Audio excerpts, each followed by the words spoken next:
આબોહવામાં અનરાધાર છે। આવતીકાલે રાજ્યમાં વરસાદની શક્યતાઓ છે। આગાહીકાર અંબાલાલ પટેલે આગાહી કરી છે। ક્યાં આગાહી કરી છે? અમદાવાદ અને ગાંધીનગરમાં વરસાદ આવી શકે છે। ધોધમાર વરસાદ આવી શકે છે।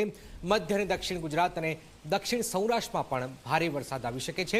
11 અને 12મી ઓગસ્ટમાં ગુજરાતમાં ભારે વરસાદ રહેશે। તો ગુજરાતમાં ભારે વરસાદની આગાહી છે અને અમદાવાદ જે હજુ પણ જેટલો વરસવો જોઈએ એટલો વરસ્યો નથી, તો અમદાવાદમાં પણ આગાહી છે। જોઈએ છે કે અમદાવાદમાં કેટલો વરસાદ વરસે છે। હાલાકી અમદાવાદમાં આજે વહેલી સવારથી ધીમી ધારે વરસાદી માહોલ સર્જાયો છે। સમગ્ર રાજ્યમાં અત્યારે વરસાદની અસર જોવા મળી રહી છે। જો કે અમદાવાદ અને ગાંધીનગરમાં હજી પણ જેવો વરસાદ પડવો જોઈએ એવો નથી પડ્યો। આગામી સમયમાં વરસાદની કયા પ્રકારની સ્થિતિ હશે એ જાણવા માટે આપણે આગાહીકાર અંબાલાલ પટેલ પાસે ઉપસ્થિત છીએ। આપ જણાવો કયા પ્રકારની આગામી ચોમાસાની સ્થિતિ રહેવાની છે? લગભગ ગુજરાતના ઘણા ભાગોમાં ચોમાસું નબળું છે। દેશના ઘણા ભાગોમાં ચોમાસું અતિ નબળું છે। આમ છતાં આ ઝાંખરી વરસાદ 1-2 દિવસથી થાય છે, એટલે અમદાવાદ ગાંધીનગરના અન્ય ભાગોમાં વરસાદ થશે લગભગ 29 તારીખ સુધીમાં। અને 30-31 તારીખમાં પણ વરસાદી ઝાપટા સારા પડવાની શક્યતા રહેશે। ઉપરાંત જોવા જઈએ તો તારીખ 3 ઓગસ્ટથી 7 ઓગસ્ટમાં પણ ગુજરાતના ભાગોમાં ઝાપટા પડવાની શક્યતા રહેશે।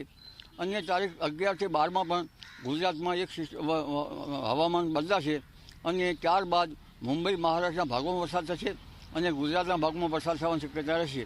23 સપ્ટેમ્બરથી લગભગ પર્વતાકારનો મેઘ જ્યાં ચડે ત્યાં પડે એવી શક્યતા રહેશે। 17મી ઓગસ્ટથી મઘા નક્ષત્રનું પાણી વરસાદ માટે સારું ગણાશે। આ ઉપરાંત સપ્ટેમ્બરની શરૂઆતમાં પણ વરસાદ થવાની શક્યતા રહેશે, વરસાદી ઝાપટા થવાની શક્યતા રહેશે। સપ્ટેમ્બર ત્યારબાદ ભાદરવા વદમાં વરસાદ આવશે અને ત્યારબાદ ઓક્ટોબર નવેમ્બરમાં વાવાઝોડાની પ્રક્રિયા શરૂ થઈ જશે, જેમાં 16થી 18 નવેમ્બર આસપાસ અને ડિસેમ્બરની શરૂઆત સુધીમાં બંગાળ ઉપસાગરમાં ભારે ચક્રવાતો સર્જાશે। અમદાવાદની વાત કરીએ તો વાદળછાયું વાતાવરણ હોય છે, પરંતુ વરસાદ જેવો પડવો જોઈએ એવો નથી પડતો। આગામી 1 થી 2 દિવસમાં શું વરસાદ પડે એવી શક્યતા છે ખરી? પરંપરાગત જ્ઞાન પ્રમાણે જોઈએ તો વીજળી વિનાના મેઘો વરસતા નથી, વીજળી બરાબર થતી નથી। આ ઉપરાંત જે વાદળોની સ્થિતિ છે એ મેઘ વાદળો બનતા નથી, સ્તરીય વાદળો બનતા નથી। લગભગ 150 કિલોમીટરની ઊંચાઈવાળું વાદળે બને તો સારું ગણાય, એટલે આવી સ્થિતિ નથી બનતી। હાલ ઝાંખરી વરસાદ થઈ રહ્યો છે, એટલે આગામી 2-3 દિવસમાં અમદાવાદના ભાગોમાં હળવા ભારે વરસાદી ઝાપટા પડવાની શક્યતા રહેશે। વડોદરા, આણંદ, નડિયાદ આ ભાગોમાં વધારે વરસાદ થવાની શક્યતા રહેશે અને ઉત્તર ગુજરાતના કેટલાક ભાગોમાં વધુ વરસાદ થવાની શક્યતા રહેશે। કેટલાક ભાગોમાં 100 મિલીમીટર જેવો વરસાદ થવાની શક્યતા રહેશે। દક્ષિણ ગુજરાતમાં ભારે વરસાદ થવાની શક્યતા રહેશે।